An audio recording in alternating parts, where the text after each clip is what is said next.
안녕하세요. 매일 새로운 사연을 전하는 읽어주는 사연 라디오입니다. 구독과 좋아요, 많은 공유 부탁드립니다. 오늘의 사연 시작하겠습니다. 안녕하세요.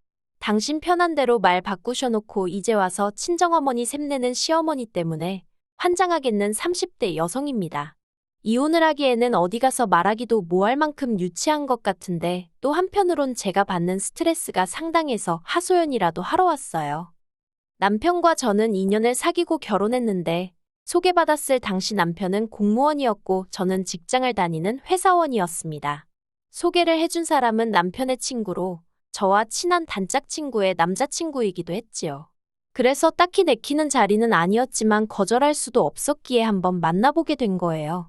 그런데 남편이랑 몇 번 대화를 나눠보니까 말이 너무 잘 통하는 게 시간이 어떻게 가는지도 모르겠더라고요.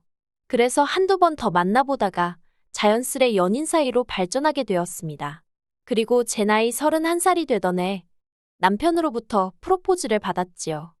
그런데 문제는 당시 남편은 직장 생활을 한 지 4년이 채 안 되었던 시기였어요. 그래서 월 수령액이 300도 채 되지 않았고 그렇다 보니 모아둔 돈도 많이 없더라고요. 제가 처음부터 남편 돈을 보고 결혼을 결심한 건 아니었지만 그런 사실을 알고 나니 황당하대요. 결혼 전에는 솔직히 대놓고 돈 이야기를 하기가 껄끄러워서 그냥 남편 하고 다니는 모습이라던가 씀씀이로 대충 짐작만 했었는데 그제서야 그러지 말 거라고 후회가 되더라니까요. 친정부모님이 결혼 허락을 해주실지도 걱정이었지요. 그런데 다행이라고 해야 할지 친정에서는 돈이야 있다가도 없는 거고 없다가도 있는 거다. 그리고 공무원이지 않냐며 앞으로 살아가면서 착실히 모으면 된다고 말씀해 주시대요. 그래서 시댁으로부터 3천 받고 신혼살림은 친정부모님이 소유하신 아파트에서 시작하는 걸로 얘기가 되었네요. 이후로 결혼한 지 1년 만에 저는 아이를 갖게 되었습니다. 원래는 직장에서 자리를 잡고 어느 정도 신혼도 즐기고 아이를 가질 생각이었거든요. 그런데 결혼 직후부터 어머님이 아이는 언제 가질 거냐며 하도 성하셨어요. 애만 낳으면 당신이 다 키워주겠다는 달콤한 제안도 하셨고요. 물론 어머님이 하시는 일도 있으시고 평소에 스스로 건강에 대해서 걱정도 많으신 분이라 처음부터 맡길 생각은 없었습니다. 그래도 아무튼 어머님이 어찌나 손주 타령을 하시는지 그리고 또 한편으론 부모가 젊어야 건강한 애를 낳을 수 있다는 소리도 들려오더라고요. 그래서 이런저런 이유로 처음 계획과는 달리 아이를 좀 일찍 갖게 되었네요. 문제는 제가 다니던 회사에 출산휴가나 육아휴직 같은 제도가 있기는 했지만 다 쓰는 사람이 전무후무했다는 거예요. 그렇다 보니 어찌나 눈치가 보이던지요. 게다가 제가 속한 부서의 여직원도 적어서 가뜩이나 승진에 있어 불리한 상황이었거든요. 그래서 임신 7개월 차까지는 평소처럼 출퇴근하며 직장 생활을 이어갔습니다. 사람들이 그러다 큰일 난다고 만류하는데도 버티고 다녔지요. 하지만 결국 퇴근 후 집에 오는 길에 현기증으로 쓰러지고 말았어요. 그때 더는 안 되겠다 싶어서 회사에 출산휴가를 냈습니다. 이후에는 육아휴직을 썼고요. 그런데 육아휴직을 쓴 지 3개월이 채 되지 않았을 무렵 회사 상사로부터 잘 쉬고 있냐? 회사는 바빠 죽겠다며 언제쯤 복귀할 수 있냐는 식의 연락을 두어 차례나 받았습니다. 상사는 별 뜻 없이 한 말이라 했지만 주변 친구들은 그러다 너 복귀했는데 자리 없어져 있는 거 아니냐며 웃더라고요. 그리고 솔직히 저도 그런 상상을 안 해본 게 아니라서 한마디로 마음이 조급해졌어요. 그래서 남편에게 혹시 육아휴직 좀 쓰면 안 되냐고 물었더니 자기도 눈치가 보여서 어렵다는 거예요. 공무원이니까 저랑 좀 다를 줄 알았는데 거기도 거기대로 사정이 있더라고요. 그래서 어머님께 연락을 드렸어요. 그런데 전화로 여쭤봤는데 어머님이 생각해보고 말고도 없이 딱 잘라서 안 된다고 못 봐주신다고 하시는 거예요. 당시 신우가 출산을 코앞에 두고 있었는데 신우가 애를 낳으면 그 애를 봐주기로 하셨다면서요. 남편보다 2살 어린 신우는 속도 위반으로 결혼을 했는데 신우 남편 쪽에서 반대하는 결혼이었어서 그쪽에서는 아무런 도움도 받지 못하는 상황이었어요. 그 반대가 얼마나 심했냐면 결혼식장에 시아버지 되시는 분은 아예 오지를 않으셨으니 말다 했지요. 그리고 어머님 입장에서야 당신 딸이니 얼마나 안쓰럽고 그랬겠어요. 당연히 도와주고 싶으셨을 거예요. 그래서 애를 못 봐준다고 하시는 어머님을 원망하고 서운하고 그런 것도 없었습니다. 그런데 그 무렵 제 상황을 알게 되신 친정어머니가 그럼 당신이 봐주면 어떻겠냐고 하시대요. 솔직히 친정어머니한테 그런 부탁을 드리고 싶진 않았거든요. 어쩌다 공원에서 손자손녀한테 시달리는 어르신들을 보고 있으면 마음이 안 좋을 때가 한두 번이 아니었으니까요. 그런데 친정어머니는 요새 저희 딸이 그렇게 눈에 밟혔다면서 당신은 괜찮다고 사양말라 하시는 거예요. 그래서 결국 염치불구하고 친정어머니께 부탁을 드렸어요. 사실 당시 언론에서 시터들이 애기들 괴롭히고 그러는 뉴스도 많았거든요. 그래서 남에게 맡기는 건 정말 내키지가 않았기에 한편으론 차라리 잘 됐다 싶었습니다. 그리고 이미 친정어머니 아파트에서 얹혀 살고 있기도 했고 이제 몇 시간이건 간에 친정어머니가 아이도 봐주시게 되었으니 가만히 있으면 안 되겠더라고요. 그래서 남편과 상의 끝에 한 달에 150만 원씩 드리기로 했습니다. 원래는 사실 200만 원 정도를 생각했는데 오히려 친정어머니가 먼저 그렇게 다 당신 주고 나면 언제 돈 모아서 독립할 거냐고 한사코 안 받겠다 하셔서 150만 원으로 합의를 봤어요. 그나마도 그중 50만 원은 다시 외손녀인 저희 딸한테 먹을 거 사주시고 옷 사주시고 하는데 쓰셨지만요. 그런데 문제라고 해야 할지 친정어머니가 오셔서 애만 봐주고 가셨으면 좋겠는데 청소며 빨래며 뭐라도 하나 더 해주시려고 그러시더라고요. 냉장고가 비어있다 싶으면 밑반찬도 싹 만들어다 주시고 감사한 마음과 동시에 너무 죄송하대요.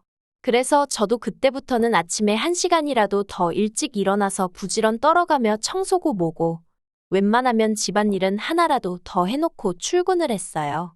제 입으로 말하긴 뭐하지만 친정어머니도 저도 서로를 많이 배려했다고 생각해요. 그래서 서로 싫은 소리 나오는 거 없었고 오히려 서로에게 정말 고마운 기억을 많이 만들게 되었지요. 그런데 이런 생활을 한 반년쯤 했을 무렵이었습니다. 그날은 어머님 생신이라서 저희 부부 신혼의 부부까지 시댁에 다 같이 모이게 되었는데요. 저희 부부나 신혼애나 어쨌든 친정어머니한테 애를 부탁하고 있는 입장이다 보니 이래저래 할 이야기가 많더라고요.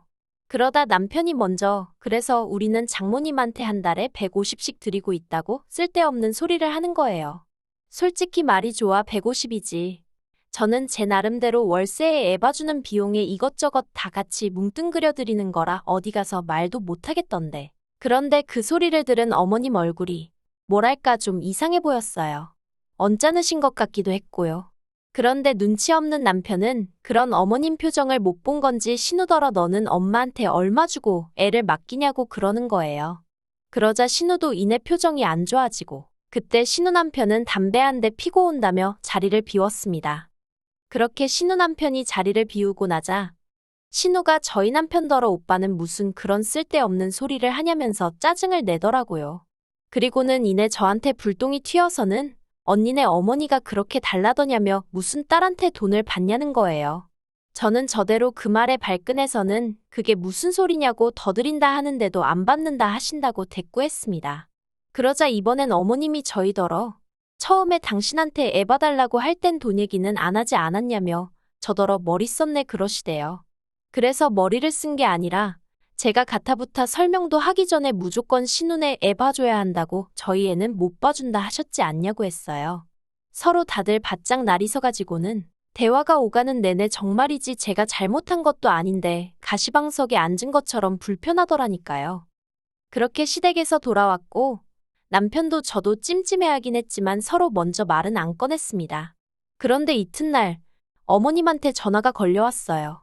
저는 어제 일이 생각나서 좀 찜찜한 마음으로 전화를 받았고요. 어머님은 대뜸 당신이 요새 손가락도 아프고 목도 아프고 그래도 공장 일을 할 때는 돈이라도 버니까 병원도 가고 했는데 요새는 신우애 봐주느라 공장도 못 나가서 돈은 돈대로 못 벌고 병원도 제때 못 간다며 하소연을 늘어놓으시대요. 저는 저대로 사무실이라 눈치가 보여서 빨리 들어가 봐야 하는 상황이었는데 말이에요.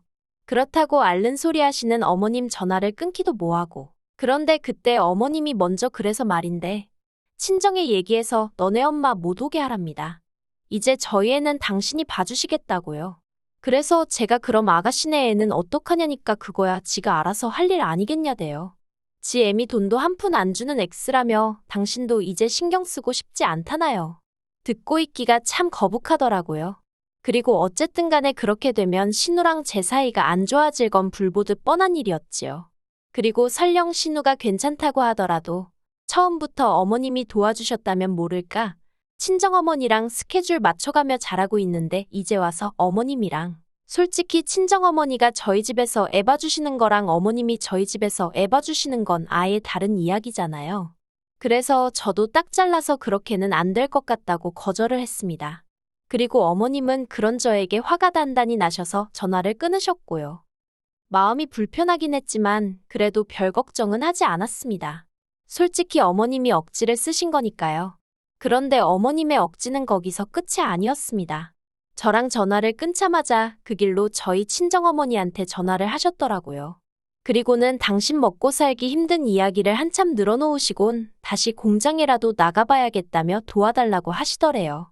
그래서 친정어머니가 떨떠름하긴 했지만 뭘 어떻게 도와드리냐고 물으셨는데 저희 애 보면서 신혼의 애도 같이 봐주면 안 되겠냐 그러시더랍니다.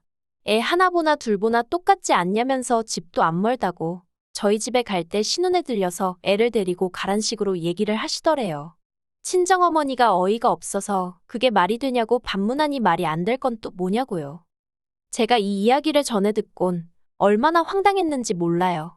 친정어머니는 어머님이 스트레스를 많이 받으시나 보다며 걱정을 하시는 눈치였지만 저는 아무리 그래도 그렇지 어떻게 사돈한테 전화해서 그런 억지를 쓰실 수가 있나 싶어서 말이 다 안 나오더라니까요. 제가 남편더러 막말로 어머님 제 정신이신 거 맞냐고 어떻게 우리 엄마더러 신혼의 애를 봐달란 소리를 할 수가 있냐고 따졌습니다. 그러자 남편도 황당한지 말을 잇지 못하더니 전 솔직히 이때만 해도 남편이 제 편인 줄 알았어요. 아니 100번 양보해서 적어도 제 입장을 이해하는 줄 알았지요. 그런데 한참 동안 말없이 있다가 기껏 한다는 소리가 자기 어머니가 얼마나 힘들면 그런 말씀을 하셨겠냐는 겁니다. 그러면서 저더러 무조건 나쁘게만 볼 게 아니라 어떻게 어머님을 도와드릴 수 있을지 한번 생각을 해보라는 거예요. 어이가 없어서 안방으로 들어가 한참을 누워 있었어요. 어떻게든 끓어오르는 분을 삭히려고 말이지요. 그런데 도무지 참아지지가 않아서 다시 거실로 나왔습니다. 그랬더니 남편은 지가 뭘 잘했다고 TV나 보고 있는 게 아니겠어요. 제가 TV를 꺼버리곤 남편한테 그래서 어머님을 어떻게 도와드리자는 거냐고 따졌습니다. 그러자 남편이 한다는 말이 어머님이 신우해보면서 저희 애도 보게 하자고 그리고 장모님 들이던 돈 어머님 들이자대요. 그래서 정말 내키진 않았지만 그래 한번 두고 보자라는 생각으로 남편 말대로 해봤어요. 솔직히 일주일이면 어느 쪽이든 상황 판단이 되겠지 싶었으니까요. 친정어머니한테 상황을 설명하고 어머님께 친정어머니가 해주시던 스케줄 그대로 어머님께 넘겨드렸고 꼭 따라달라 부탁드렸습니다. 그런데 아니나 다를까. 일주일 내내 저희의 하원 시간 하나 못 맞춰주신 거 그건 양반이에요. 심지어 콧물 흘리는 신우애를 데리고 저희 집에 오셔서는 저희 애까지 같은 가재수건으로 콧물부터 시작해서 오만 곳을 다 닦아주시고 결국 저희 애까지 아프게 되었습니다. 정말이지 어머님한테 소리라도 지르고 싶은 심정이었네요. 그리고 하나를 보면 열을 안다고 남편도 그런 상황을 보더니 이건 아니다 싶었는지 그냥 원래대로 장모님께 부탁드리자면서 저한테 미안하다 하더라고요. 그런데 더 어이가 없는 건 어머님이 일주일 봐준 것도 봐준 거니 150만 원에서 50만 원은 줘야 할 거 아니냐입니다. 그러자 참다 못한 남편이 어머님더러 손주들 팔아서 장사하냐고 소리를 지르더라고요. 그뿐만이 아니에요. 신우는 신우대로 어머님한테 화가 나서는 악을 써댄 모양입니다. 모녀 사이에 무슨 막말이 오갔는지는 정확히 전해주는 사람이 없어서 모르겠지만 아무튼 지금 그래서 어머님하고 저희 남편 그리고 신우까지 전부 다 서로서로 안 보고 지내는 중이에요. 솔직히 아무리 부모 자식 사이라고 해도 세상 천지에 무조건적인 희생을 기대해서는 안 되는 것 같습니다. 그리고 가까운 사이일수록 말이고 행동이고 조심해야 할 필요도 있는 것 같고요. 어머님이 저희나 신우네 부부를 대하시는 태도나 신우가 어머님을 대하는 태도나 저로 하여금 여러 가지 생각을 하게 하대요. 한편 남편은 자기 식구들의 행동이 부끄러울 뿐이라며 저보기를 민망해하더군요. 그래서 제가 남편더러 그러니까 당신부터라도 말 한마디라도 어머님께 상냥하게 해드리고 신우 앞에서 돈 얘기 같은 민감한 주제는 생각 좀 하고 말하라고 한마디 했어요. 물론 어머님도 저희나 신우한테 말 한마디라도 부드럽게 해주시면 더없이 좋겠지만 그걸 제가 어머님한테 이렇게 해주세요, 저렇게 해주세요 할 수 있는 것은 아니니 제가 마음을 접는 편이 낫겠지요. 아무튼 시댁 식구들 사이야. 어쨌든 피를 나눈 한 가족이니 언젠가 풀어지긴 할 거 아니겠어요. 그러니 제가 유난스럽게 나서서 어머님과 신우 사이를 중재하고 그럴 생각은 추호도 없습니다. 그저 조용히 제 할 도리만 하면서 상황이 어떻게 돌아가는지 지켜보려고요. 긴 이야기 들어주셔서 감사합니다. 오늘의 사연은 여기까지입니다. 구독과 좋아요, 알람 설정해주시면 앞으로 더 좋은 사연으로 찾아오겠습니다. 감사합니다.